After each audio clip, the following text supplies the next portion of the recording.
Hey guys, welcome back to another episode of Tech Talk. I'm your host, Jeff Hootselle. Hey, Tech Talk is a show that we talk to IT leaders and subject matter experts really in all areas of IT and across all different verticals and hear their stories and talk about things that are happening in the industry today. We always have great guests. Today is no different. We are happy to welcome Wes Williams. Wes is the CIO with the Mental Health Centers of Denver.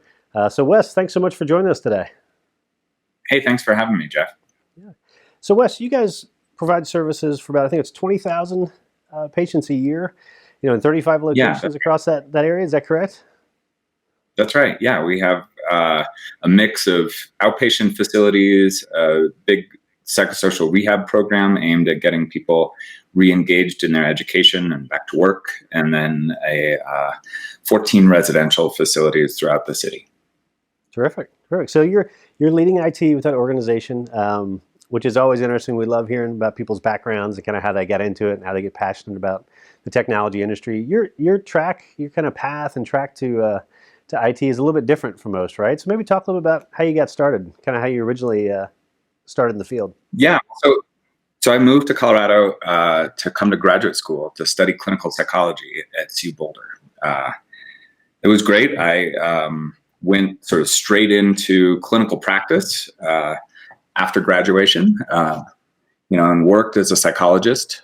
And then, and so I worked for a while in psychology, and the work was really hard. And, I really admire the people who can do that work for a whole career, right? It's tough work. And, I was doing clinical practice and struggling with paperwork, but I was trying to find a new system. How do I keep up, right? And that was all on paper. And there came a time where I was working, they were implementing their first electronic medical record, and I got involved. And at one point I'd said, I think I could do this. I think I personally could configure this system. And so I volunteered, and here I am 15 years later, CIO of a community mental health center, the biggest one in the state. So Wes, tell me a little bit about your industry in particular and how everything with COVID has affected you guys and what that's looked like over the last 3 or 4 months. Yeah, man, it's been a sea change. We went from doing, I think, 5 telehealth sessions a week. It was one provider remoting in. She had worked in Denver and then moved to Seattle and wanted to continue to see the people on her caseload. And that was all the telehealth we were doing. And all of a sudden, a week later, we're doing 4,000 sessions a week. Meanwhile, our whole workforce pivoted and is working remotely. And March and April were hard.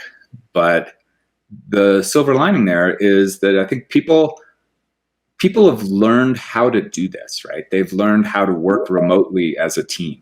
And in addition, they've learned how to, do telehealth and figure out some of these obstacles. And I think, a lot of people would never have stuck with it if they had a choice, but we didn't. And now, we're seeing that, for some folks, it's really convenient. Some folks would prefer to connect remotely, and just pop in, eliminate transportation time altogether, but still get to see their psychologist or therapist.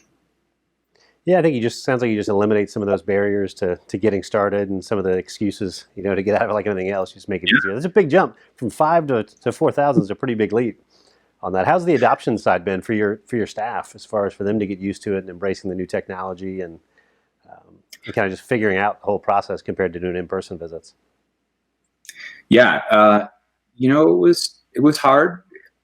It was hard, but you only have to get it figured out once per person, right? And then everyone's good, right? And one of the things with behavioral health is that you actually have sort of sessions over time, and so the practice pays off, and we see a continued increase in the use of technology.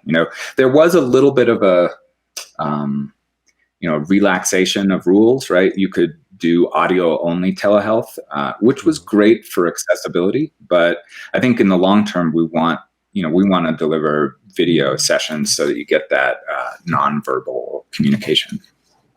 Yeah, it's interesting. I think, like I said, when this all first started and everybody got pushed remote, for a lot of folks, it was kind of, hey, let's put together a solution. We'll kind of duct tape it together because we may only need it for a couple months, but we want to keep the business moving and rolling. And I think now this has persisted, and it looks like it's going to, extend out maybe for a little bit longer in the foreseeable future. Folks maybe taking a little bit different approach to it, like you said, and trying to tweak that and trying to think, hey, do I change my skill set here for the long term? I mean, do you see that when you look out in the future, a year from now or 2 years from now, kind of in this industry, in your space, and how that patient care happens? What do you think this looks like as we go forward from here? Yeah, I think for some folks they'll want to meet in person, but for other folks, I think telehealth is a great choice. And to that end, actually, we built and released just last week on Thursday our a telehealth app that people can download the Mental Health Center of Denver app from the Google Play Store or the Apple App Store, and sign in and see their appointments coming up. And if it's an in-person appointment, they can click to get directions. And if it's a telehealth appointment, they can initiate the session right there. And I think that's our investment of this is a long-term piece of the landscape. Yeah, that's interesting. I mean, I think, I'm curious from your position in the company and what you do. Obviously there's probably a big education and kind of user adoption push for a while, but just from a company culture standpoint, what have you guys done to kind of stay connected to your counterparts and your colleagues as they've all been kind of forced remote?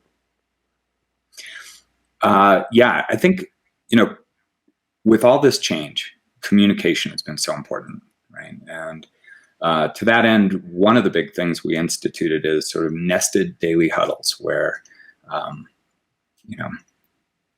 for the first 15 minutes of the day, the team meets and talks with their manager. And then 20 minutes later, the managers all meet with their VPs. And then 20 minutes later, the VPs meet with the CEO and give them a briefing on what's happening today and what do people need help with. And that has worked sort of amazingly well. We are so much faster as a business being able to jump on issues as they arise, and the side benefit is the teams feel more connected, even though many people are still working from home. Yeah, that's great. So Wes, if people want to find out more about the Mental Health Center of Denver and kind of your mission, you mentioned the app you guys have on the Google Play Store and the Apple Store now. Where else can they go to find out more about you guys? Yeah, so the best place is just mhcd.org, right? Our website. We're also on Facebook and Instagram, LinkedIn, Twitter. Although they don't love Twitter as much as I love Twitter, but your TikTok page is getting good now. That's right.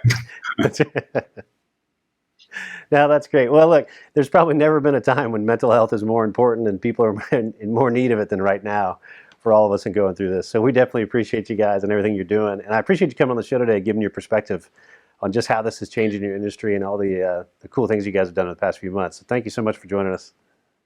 Yeah, thanks for having me, Jeff. It's a pleasure. You got it.